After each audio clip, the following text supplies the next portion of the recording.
வீடியோவில் என்ன பார்க்க போகிறோன்னா முருங்கைக்கீரை கூட்டு. 1/4 கப்பு பாசிப்பருப்பை நல்லா கழுவிட்டு 1/2 கப் அளவுக்கு தண்ணி சேர்த்துட்டு வெங்காயம், தக்காளி, பச்சை மிளகாய், மஞ்சப்பொடி, கொஞ்சமாக மிளகாய்த்தூள், அதை குழம்பு மிளகாய்த்தூள் சேர்த்துருக்கேன். இப்போ 3/4 பாகம் நல்லா வெந்துடுச்சு. இந்த டைமில் ஃப்ரெஷ்ஷான முருங்கைக்கீரையை சேர்த்துக்கோங்க. தேவையான அளவு உப்பையும் சேர்த்துக்கோங்க. நல்லா மிக்ஸ் பண்ணிவிட்டு அப்புறம் உப்பு சேருங்க.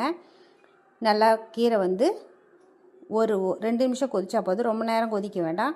நல்லா வெந்துடுச்சு. இந்த டைமில் தேங்காய், பெருஞ்சீரகம், சீரகம் இதை கூட்டுக்கு நம்ம அரைச்சி சேர்க்க போகிறோம். இப்போ ஒரு தடவை கிளறிட்டு இதை சேர்த்துக்கோங்க. அரைச்சிட்டு இந்த மாதிரி கூட்டுக்கு தேங்காய்லாம் அரைச்சி ஊற்றினா தான் டேஸ்ட்டாக இருக்கும்.